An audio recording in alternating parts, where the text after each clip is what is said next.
are about to fall into an adventure listening to Sam Taylor.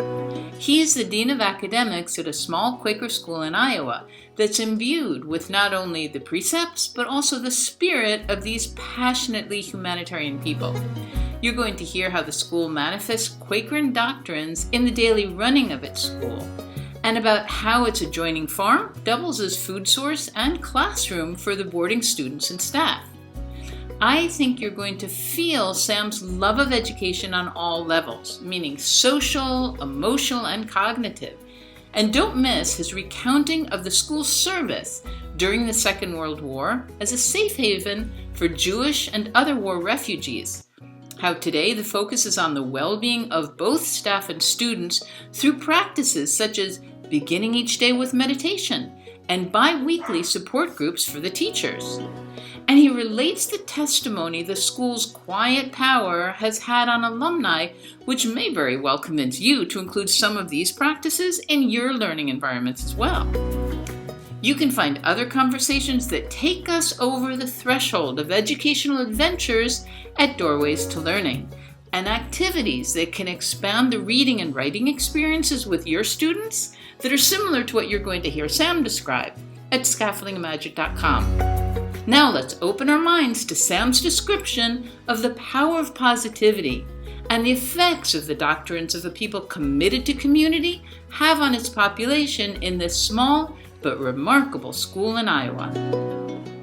Sam, thank you so much for being here. It's really a pleasure. I'm really trying to explore education from all different angles. And from what I understand is that you have an incredible school. You're the academic director of Scattergoods, which is in Iowa, correct? Yep.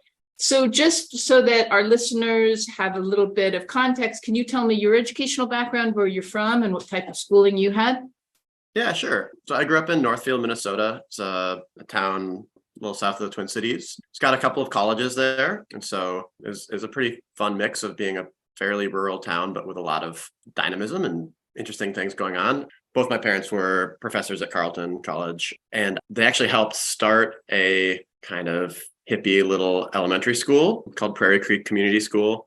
So it started out being just 5 or 6 families getting together and starting this school kind of when my older brother was going into kindergarten. So they found a piece of property like, I don't know, half hour outside of Northfield, which was like an old motorcycle shop or something. And they bought it for $1 and turned it into an elementary school. And now it's like a charter school. It's really thriving. It's very cool. But so I went to school there, had really progressive teachers, mixed grade classrooms. And I do think that, I had like 9 kids in my grade or something. I think that going to that elementary school really helped me early on kind of have the basic understanding that like learning is fun, school is fun. It's a place I like to be. I like being in this community where people know each other and sing together and, try to treat each other well. So I think that was really set a foundation for my educational experience. After that, I went to much more traditional public middle and high schools in Northfield. I thought they were really good schools. I went to Grinnell College here in Iowa for undergrad. And when I was probably 28 or 29, I did a master's program at Teachers College at Columbia, which was kind of a low residency program. So it was 3 summers and then the 2 intervening school years. What was the master's in? Teaching of English. Teaching of English literature. Yeah. Okay, because when we say teaching English in Europe, right, it means the language. So just to establish that. Mm-hmm. And then after your master's, so you were in New York for a while. Yeah, just for 3 summers. I was still teaching at Scattergood in the school years in between and doing, online work for that master's. But okay, how did the master's help you in your teaching? It helped a great amount. I mean, I think I went to that program after teaching mostly humanities and English and a little bit of math here for 6 or 7 years. I think I had kind of reached a plateau where I felt like I was doing a fine job, but I just didn't quite have like I was still very much teaching just in the way that I was taught. And I think that the way that people are typically taught is okay, but I was looking for new ideas. Yeah, maybe that's the thesis of your podcast, is that it's not that okay. But I went to that program. That program had a very specific understanding of how best to teach humanities and how best to teach writing and thinking. And it's very much, they really practice what they preach. So we like studied literature as part of the program in this way. And it was very cool. It was a lot of, really trying to come into contact with a piece of art but also be creating art at the same time and be forced to make the same kinds of choices as the writer or the artist, so that you had an intuitive understanding of how those choices get made and why they get made. We were reading a Hemingway short story or something in this program. We would be asked to write a short story or set a scene or something first in a way to sort of then enter into the piece of work in sort of a different relationship to it. So it's sort of like co-creators as opposed to just consumers or something. So what they're asking you to do, from what I understand, is sort of verbalize your interpretation of what the author did so that you would have a window into your own perspective of the same issue or the same, I guess, structure. Yeah, and really experience creating art as a way to better understand the art that others have created. If you have the experience of making art, it's more powerful. It's a whole different experience. There's something called verbal deliberation. I'm not sure if you ever use that term. As you're reading, you're verbalizing your reaction to the words, to the sensation of whatever the adjectives might be. It's really just verbalizing and personalizing it. And I'm wondering if that was included, although the term wasn't used. Well, there was certainly a lot of just free writing and journaling and sort of just trying to get ideas out. I mean, a lot of the idea of the program too was like, writing is a way of thinking and speaking is a way of thinking. Like, it's not like you think and then you communicate what you already thought. Like, you discover what you're thinking by speaking it or by writing it. There's a lot of the work of like Peter Elbow in there too. He's like a theorist of writing and teaching too. He's very cool. Well, it's interesting because I've never really thought, I actually would think it's the reverse. Yes, I understand you can reach conclusions by speaking something, by communicating something verbally, but first, I would think you need to think it. The thoughts need to come before the words. Is that right? Or you're saying it's the opposite? I mean, I think it's complicated. I think often it works that way, but I think often when people start speaking, they don't necessarily know where they're going to end up. And I think a lot of times if you get halfway into a thought, a lot of times it takes people, they kind of mumble for a little bit, or they're kind of circling around. And suddenly they hit on, oh, this is what I actually mean and what I'm actually trying to say. And I think that some of that is intuitive. I don't think we usually actually like sort of think out. And I think that in writing, it's a good way to teach writing, to just tell people to start writing. Many of my students get very annoyed at like having to write out outlines ahead of time. And I think outlining is valuable. And I think it can be a playful experience and fun. But I think a lot of times they are onto something when they say like, well, I just need to start writing and I'll figure out what I'm going to say through the writing of it. And I think we should give people the possibility of doing that too. I was an English literature teacher, and what I found most challenging was to teach the structure of an essay, for instance, any type of essay. I would explain to my students that the whole process of learning the structure was really going to help them in their ordering their thinking. And for instance, if they want to ask their parents if they can go to a function with their friends, if they think it out carefully, they're going to have a better, success rate. But I really love this idea of what you're saying is the alternative is sort of stream of thought. Let the students have stream of thought, and then the anxiety is going to go down, and maybe a lot more creativity is going to come out. Yeah. And then you can edit it later. You can figure out what you want to say through writing. One of the teachers at this program was very interested in the way that we create our identity as a writer. She really thought like the most important thing for our students was that they have the identity of I am a writer. And so part of what she wanted us to do is try to set up like a daily discipline of writing for ourselves and for our students, just write every day. And that through that practice, like you don't pick up a saxophone and then you only play the saxophone at the concert. There's a daily practice where not everything you write is a final draft. The practice of writing, I think, is just so valuable.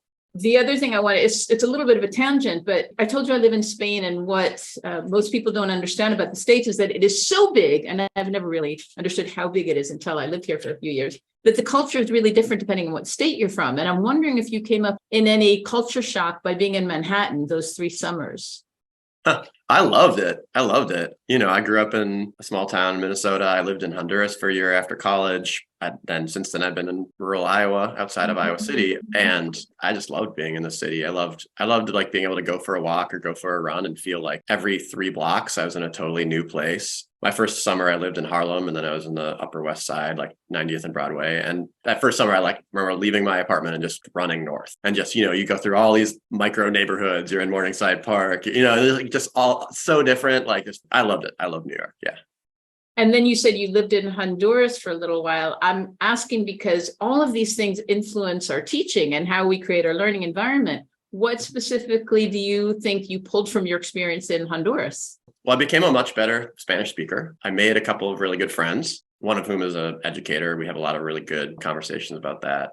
I think that living in a totally new place always gives you a way of thinking about the possibilities of the world. Just that, that there's no set way that people have to live, that people have to be. And there were aspects of living in Olancho department in Honduras that I wasn't like, oh, this is definitely the way that the world should be. But at least it just gives you this sense of there is more, there are other possibilities. I think going into designing a school or designing a classroom, it's really helpful to think that there are other ways to do it. It doesn't have to be this one way.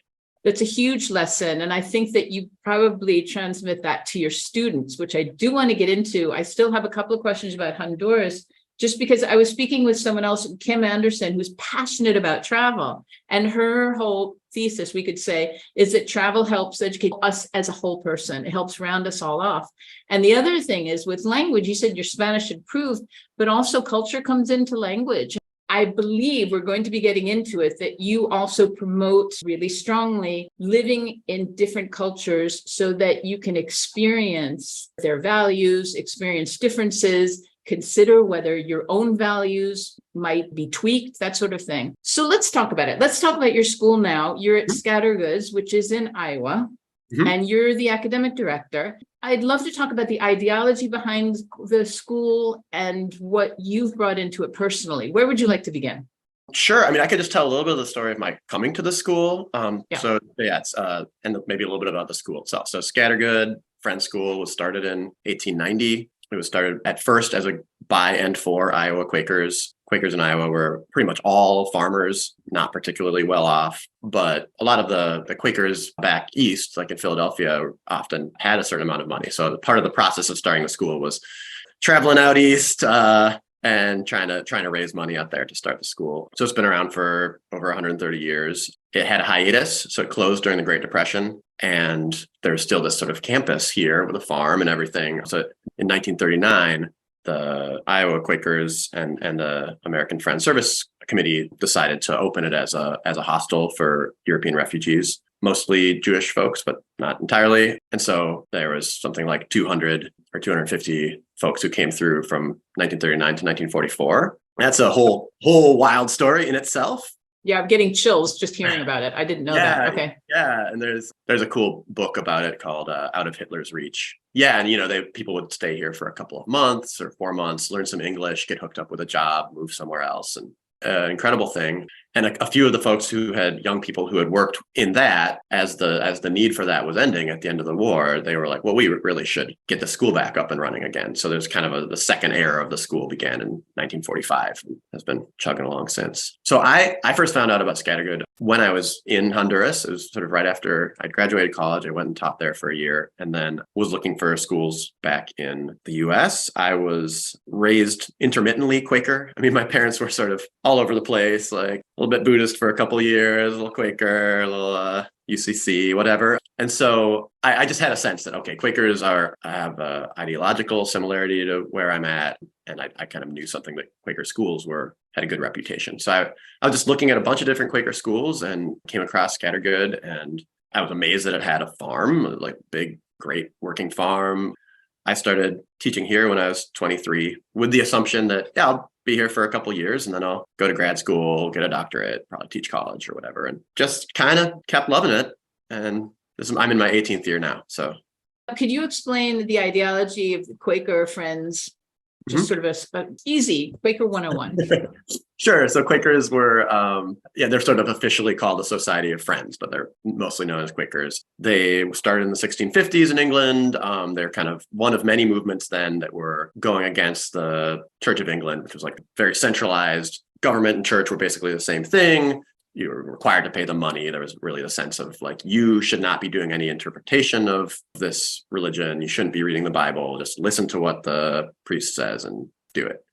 And there was a lot of, partially because of revolutions in technology and printing and everything, there's a lot of groups that were working against that. And Quakers were one of those groups. Their main ethical testimonies early on were sort of the sense that simplicity was really important, sense of equality between people, like a fundamental sense that every human life is equally valuable, somehow fundamentally equally valuable, that there is that of God in every person. Quakers were really early abolitionists, early on working for the rights of women. We go back through history, you keep finding all these people who were Quakers who were really important in these movements. They were also anti-war from the very beginning. So if there is that of God in others, we probably shouldn't kill them. And also just the idea of integrity was very important. Those are kind of the four main early testimonies, is that you should say things that are true and you should follow through on what you say you're going to do. So actually the idea of fixed prices was kind of a Quaker invention. They had this reputation for integrity early on. I think that explains it really clearly. So then my next question is, how does that manifest in the curriculum at the school?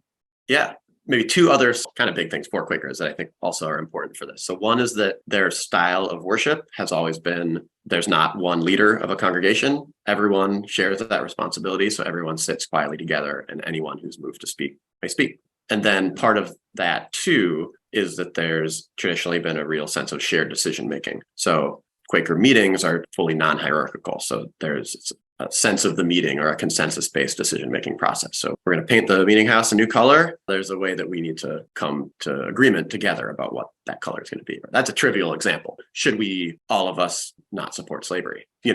They come together to that decision. And that makes it's a powerful process, that process. So how does that manifest in education? I think in a few different ways. So just some other basic things you should know about our school is we're really small. We've sort of always been intentionally really small. So the school is really embedded in the idea of community, that, once you get to be more than 60 or 70 people together, you lose the sense of like everybody knows each other's name. Everybody has had a conversation with everybody else.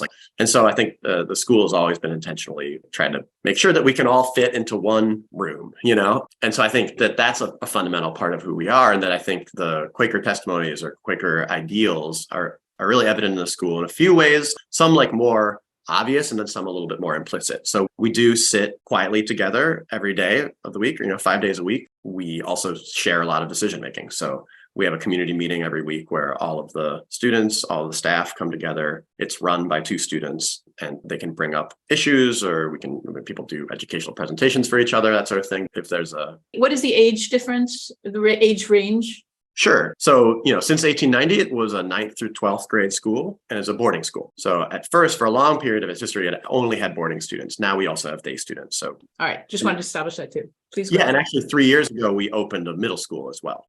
Okay, so these daily meetings, there's a time for them to just be quiet, and we could say meditate. I'm not sure if you use the word meditation, but just so they can center themselves. Mm-hmm. And then you have a discussion probably, and then they go off into their classrooms. But first, they just find a way to center themselves. Is it a guided type of meditation? Right. Great question. Well, we definitely do some work at the beginning of the year to sort of give people ideas about what to do in that silence, but it's not guided, really. It's unprogrammed. So we sit for 15 minutes, and if someone is moved to speak, they do. And sometimes that can be really powerful if somebody has something going on in their lives, or they just saw a butterfly that morning and it was amazing to them and they wanted to share that. It's really countercultural to take time where you're not looking at your phone or talking to people or feeling like you need to be productive or whatever. I think that's an incredible gift we can give to our students and ourselves, to just take some time where we are being instead of doing. Are they allowed to have phones the rest of the day? Depending on what time of day. We unfortunately don't confiscate their phones as they arrive at the school and then 9 months later give them back or whatever. But we do, we're pretty strict about when they're able to use their phones, which I think every school says, but I think we maybe follow through on better than others. It's a little bit of a tangent, just because I was speaking to one 14-year-old and she said in her school, she's on the East Coast, they don't confiscate the phones. And she said, because it's not forbidden, the students are much more responsible about it. I'm not convinced, but that's what she says. So I was just wondering. Yeah, well, we don't either, but we just say you are not allowed to have your phone out during classes, meals, community gatherings. In their free time, they can be on their phone sometime, and that's fine too. Right. Okay, so let's go back to how the ideology of the school is Yeah. manifested through the curriculum. You begin with a group discussion. Magical. Well, yeah, just being together. So yeah, there's like these meeting for worship is what we call just that silent time together. Though most of the teachers and most of the students are not Quaker, do not come from a Quaker background. So we kind of use this time for meditation, and we'll like teach people a little bit about watching their breath and meditating. Say, it's a mindfulness practice if you'd like. Some of our students are Muslim or Christian, and we'll say like, also, this is a wonderful time to pray if that is your background. I think many people kind of just go through their to-do lists or let their minds wander. Think about a video game they're playing, like whatever, like it would be a little bit fruitless to say, here's what you need to be doing in your own head, right? So that's a part of it, that quiet time together. Another part of it is that shared decision-making time, those community meetings, where if students think that a policy is silly, if they think that something we're doing as a school is harmful, they can bring that to those meetings. They can say, here's why. And I think that that's really, really valuable, because then, it doesn't feel so arbitrary for them. There's a real difference between, no, sorry, this is the rule. Somebody else decided on it. You have to follow it. And this is the rule that we have together come up with. And if you think that it's no longer serving our needs, let's talk about it together.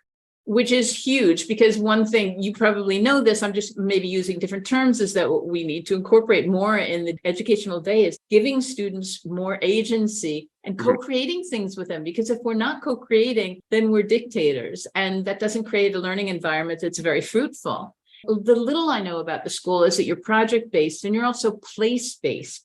So I'm wondering if we jump too much, if you were to explain those two different dynamics. Yeah, sure. Well, I want to pick up what you were just saying, is that idea of co-creation, which I think is really, really vital. In my English classes, I always did the assignments along with students, because if you're asking them to do something, implicitly, you're trying to say, this is valuable. And if it's valuable, I might as well do it too. And so, I taught a lot of creative nonfiction classes or poetry classes, things like that. I loved, it was an incredible gift to myself too, to like, if we were sitting down, we're going to have 20 minutes in class to write or something. Well, I'm going to write too, during that time. So yeah, so there are schools that are 100% explicitly project-based. So we have certainly like a work towards being project-based in many of our classes, but we don't like identify as like we're a project-based school. But we have a couple of times a year that are explicitly that. So we start out the year with this month-long farm term, where all morning the classes happen at the farm, and students are just taking one class in the morning, which is sort of an interdisciplinary class that's team taught. In life, you don't have, in your job, you don't have the English part of your job and the social studies part of your job and the math part of your job, your science part. You're just trying to solve problems, or you're trying to create something. You're trying to work together with people. So the idea between that term and then this May term, that the kind of bookend the year, is that we're going to put people into situations where they are trying to solve a problem, trying to create something together, trying to do something powerful and exciting. Could you give me a specific example in the farm? What would an example of a conversation be with you and some of the students? Yeah, there was one class that was like a class about creating, about business, really. It was about like how to like create value added products from the farm. So they said, like, look at this. This is a farm. The main goals of the farm are to feed the school and for education. But let's envision what would it look like for us to also create these value added products from what we do and sell them. And like, so a part of that was almost like a business incubator class. And so each student came up with these different ideas. One student worked on harvesting honey and like kind of like, what would it look like to sell honey and like create the whole branding for it and stuff like that. Another example was there's a agricultural method that's invented in Germany called Hugel culture, which involves taking like wood and other like rotting organic matter and like getting that into the soil to really make soil really, really rich. And so that was part of a class, a farm term class that was about soil. And they were like also just doing this physical labor as part of that class, but also discussing it and learning about the science of it and, writing about it, reading poems about soil and whatever, so I think the best of those classes and of all of our classes are ones in which students feel like they're doing something real that actually affects real people in the world, whether that's in our community, whether they're like sort of sharing something that's going to be valuable for us, or whether they're reaching a wider community locally or nationally. And so my question is, as a teacher, how do you find teachers who are appropriate for that sort of venue? Because what we're talking about is really interdisciplinary learning, which is, as you say, ideal. We don't go out in the world and say, right now I'm going to speak about the structure of the English language, and then I'm going to add this up in the street, and then talk about, what the components are of the cement. Everything is mixed up. How do you find teachers who are qualified to give classes like that? Because what you're describing is an incredible variety of roads that the students can take, but the teacher has to feel comfortable giving them that freedom. Yeah, that's a great question. I think one is just that in our hiring process, for one thing, we are able, being an independently accredited school, we don't have to hire teachers who have an education degree. And so that greatly expands our pool of people who we can employ and who can be teachers here. And I think nothing against education programs, but they do kind of put people into a box a little bit and say, like, this is what you do. So if we're hiring, we hired recently someone who actually did get their degree in teaching science, but he was also a master printmaker before that and worked in these other areas. So he's kind of bringing a lot of parts. So we just encourage, we try to find people who have a lot of interests and who don't necessarily feel like I can only do this one thing.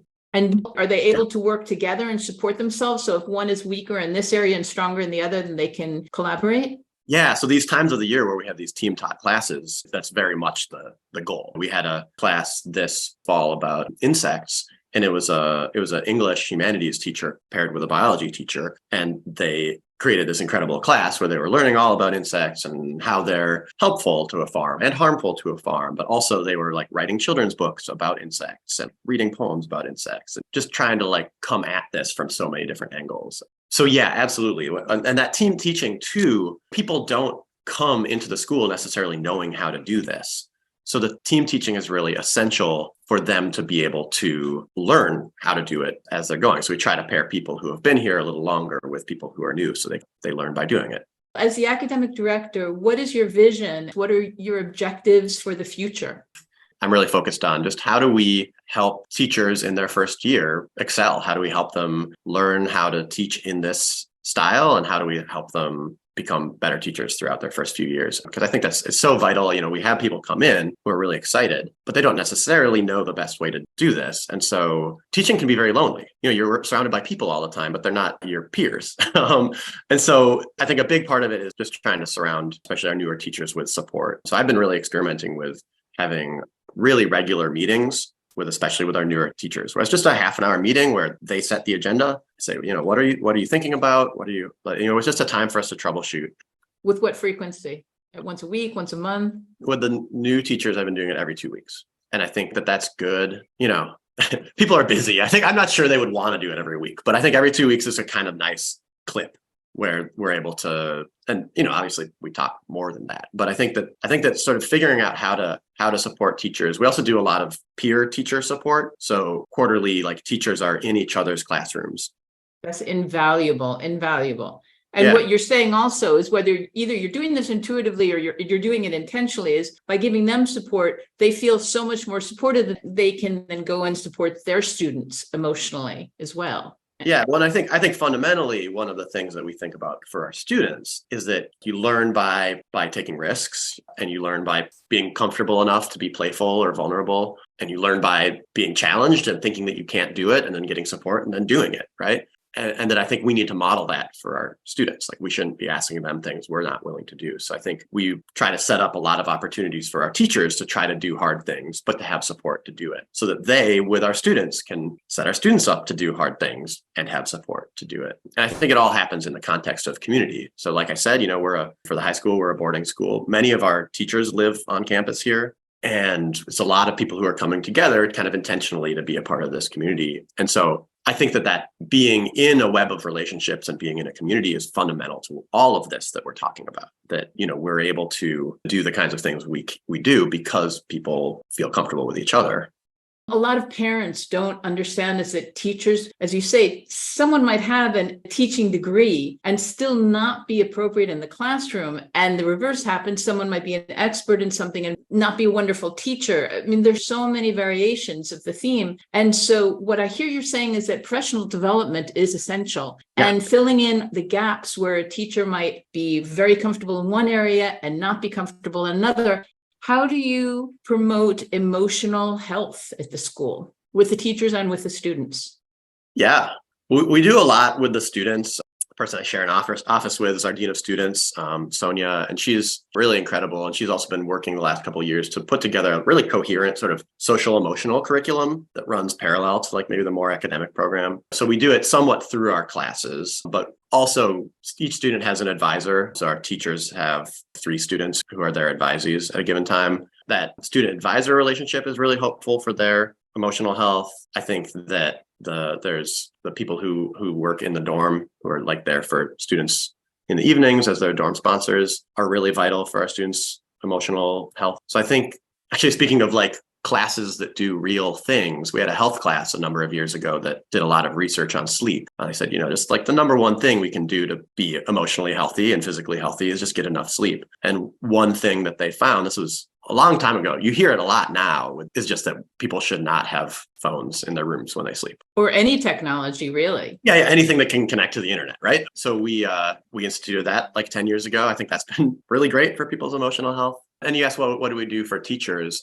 I think one thing that we do is that teachers are teaching fewer students and they're teaching fewer classes than in a public school. I have a really good friend who teaches at a middle school in Iowa City. I think he's incredible. I think the school is doing a really good job, but he's an English teacher. He has 120 students. I don't know how he can read their papers or give them really meaningful feedback. And so, our English classes are 10 students and our teachers are teaching a couple of them at a time. And so I think for the emotional health, I think our teachers, we also wear a lot of hats, so like many of us are like cook/teacher or dorm sponsor/teacher or whatever, but I do think that having a little bit of spaciousness in our days, a little bit of flexibility goes a long way towards people just feeling a little less harried. So our graduation was yesterday, actually.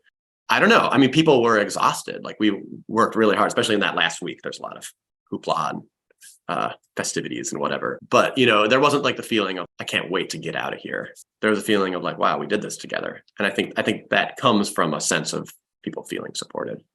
So there's obviously a very strong community there. And really, I know there's so many more elements, but just putting the importance on sleep and then beginning the day with just quiet moment. Most children today do not have either of those things, and technology has a lot to do with that. Obviously, it's very experiential, the school, because you have the farm and you use the farm as your classroom, but you also have programs abroad, or you travel.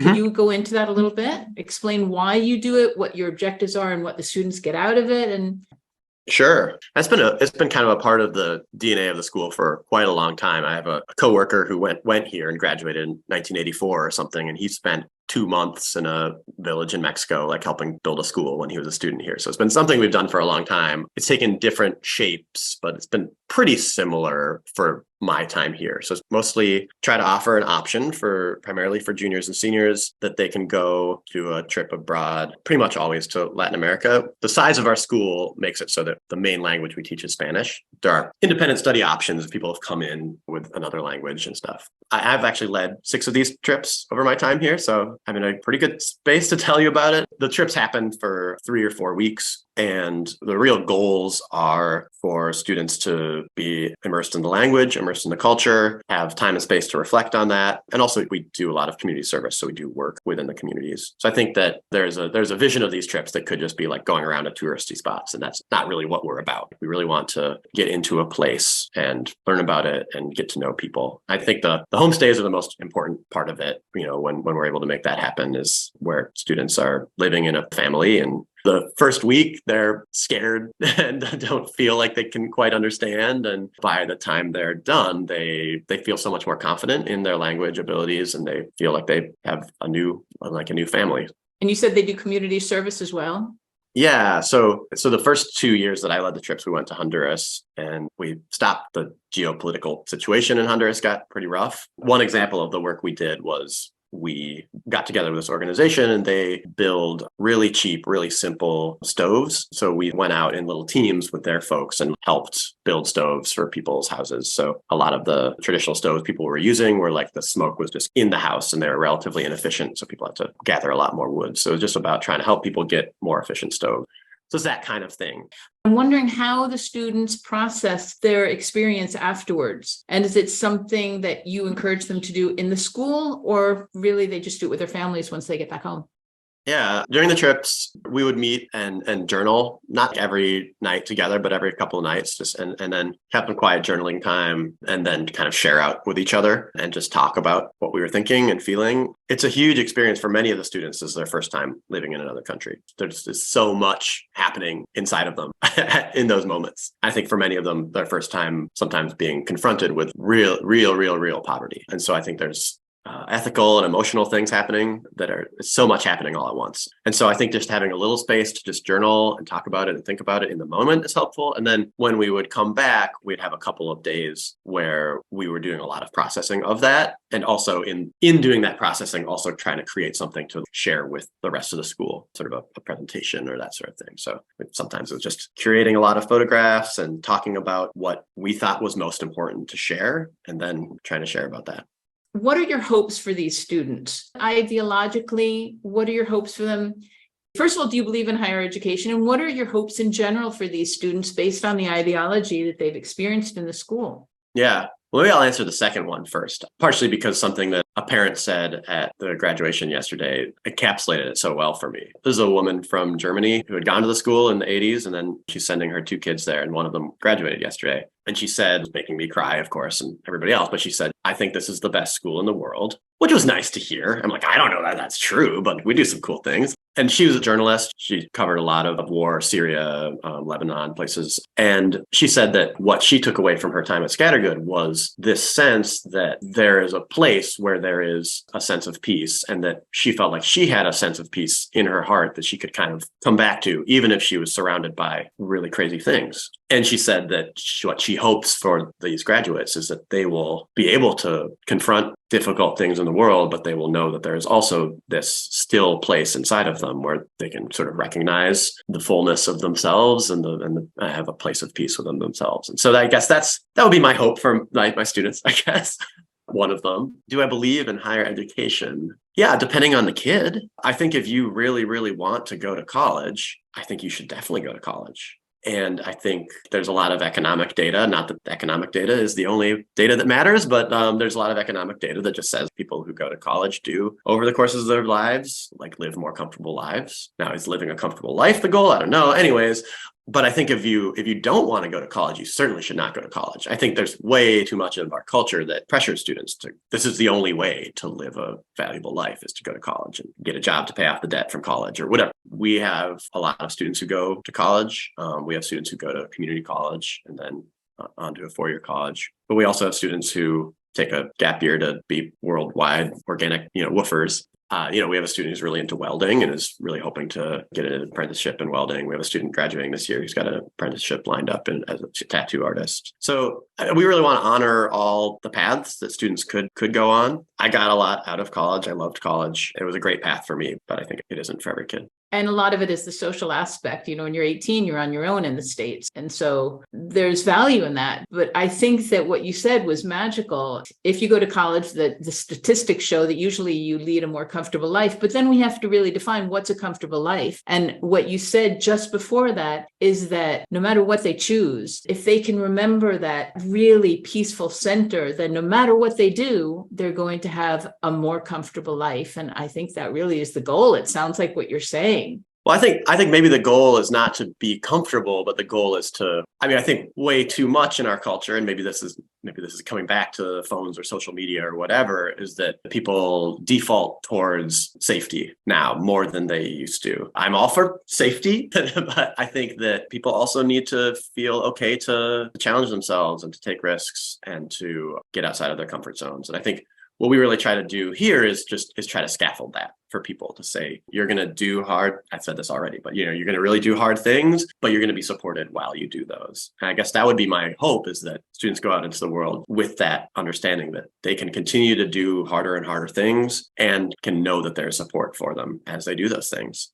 Yeah. Okay, and you're ending on my favorite word, which is scaffolding. Basically, what it sounds like you're doing is you're giving them the foundation so that to build on, and they can construct anything they want on a really solid foundation. So I think on that note, it's the perfect place to stop. And I'd love to pick this up in the future, because again, I feel like there's so much rich information here. I can't thank you enough for what you shared. Yeah, I've really loved this conversation. Sam, thank you so much. This was the fascinating chat with Sam Taylor. His deep consideration of the student's well-being on every level is what's most obvious, and morning meditation and the encouragement of open expression are two elements that could easily be implemented into your own practices in your own personal ways if you're so moved to do so.